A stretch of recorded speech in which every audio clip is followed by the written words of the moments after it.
За ерөнхийдөө бол ингээд коронавирусын хэдийн ингээд хүмүүс танигдаа жил болж байгаа ч гэсэн яг Монголдо орж ирээд бол удааг байгаа. Энэ яг энийг одоо ингээд хүмүүсийн сэтгэл зүйн хувьд айгүй эмзэг болсон. Ямар ч зүйлээ айгүй сөргөөр, муугар ч юм уу тийм хандлага дайц түгшүүр ихсэн. Яагаад дайц түгшүүр ихсэл тэргээ ингээд хүмүүсүүд айгүй томоор хүлээж аваад амар айцтай түгшүүртэй ингээд ерөнхийдөө бол яг тайвнар хүлээх хэрэгтэй. Тэгэл яаж тайвнар хүлээх юм гэж хүмүүс бодож байгаа хальтаа. Гэхдээ яагаад гэхээр мэдээж айц түгшүүрхэн болгоно гардаг. Одоо нохоо уцах ч юм уу бидрийг айлах зүйлээ бид нар хурдан тэндээс гарахыг бодно тий. Тэр одоо тэр зүйлээс холдчихгонгууд яах вэ гэхээр тайвширна, түгшүүр нь байхгүй бол найзан байхгүй болно.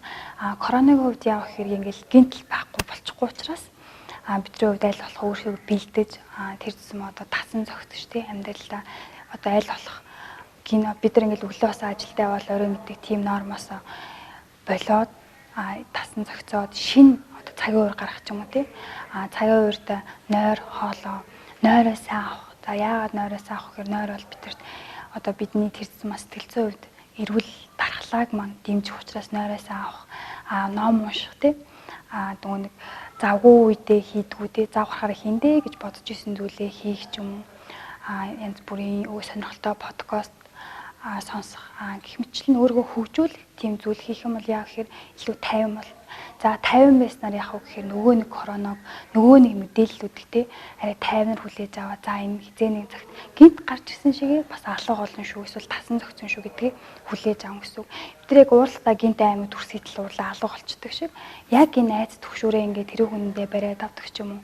За болно доо гэх тэрнтэй эвлэрэх юм бол энэ нь бол яг тасан зохицоод цаашаа явж болох үз.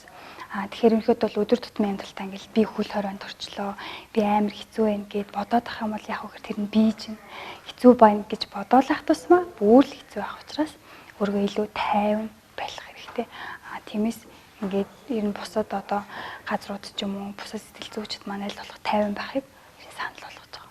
Өөрийгөө хөгжүүлэхтэй өөртөө цаг зав гаргадаг байсан бол тэндээ зарцуулах.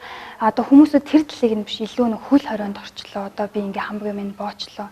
Ирч чөлөөтэй байхгүй. Нөгөө түвжрээгээ сайхан хүртлэнэ түвжирсэн санцсан юм шиг гээл те. Аль болох нэг хүн дээр тусгаж аваад байгаа. Тэр нь юу ч холбоотой хэмдэж айцтай. Хүн стик дээр шууд л тэрнээс гарахыг илүүд үзнэ. Шууд л ингээл тэрнээс тэр айцсаа холтоо 50 байлхаг үзээд иддэг. Энэ нөхцөл байдалд бол ер нь шууд л тийм гинт сайхан болох боломжгүй учраас аль болох тасан зохицох хүлээн зөвшөөрөх. Телевизэр, фэйсбુક олон сувгуудаар ингээл корона энэ талаар гот яах вэ хүмүүс ингээд тэр коронавиг хаалган зогсож байгаа юм шиг тий хаас айгуул байгаа юм шиг гинтл гүйж орж ирэл тусчих юм шиг бүр тусцсан юм санагдах юм шиг тий тиймэрхүү мэдрэмж төрж байгаа. Тэгэхээр эндээс яаж болох вэ? Одоо нэг тийм яг найдвартай зөв мэдээлэл дамжуулах тийм их сурвалжтай ах хэрэгтэй, тэндээ л итгэх хэрэгтэй. Энэ болохоор ингээд угаасаа ингээд тийм хүмүүсийн сэтгэл зүйд байдаг. Одоо тийм сэтгэл зүйтэй хүн байдаг юм уу? Тийм хүмүүсийн сөрөг мэдээлэл түгээмээр одоо нийгмийн эсрэг тийм. Тийм мэдээлэл яадаг вэ? Хүн сөрөг мэдээллийг хүн 10 хүн дамжуулдаг бол эерэг мэдээллийг 3 хүн дамжуулдаг. Тийм судалгаагаар бол. Тэгэхээр сөрөг мэдээлэл яагаад тараад байгаа юм гэхээр тэрийг илүү олон хүн хүртээд байгаа. Нөгөө эерэг мэдээллийн сөрөгтөө дарагдаад идэх ч юм уу тий.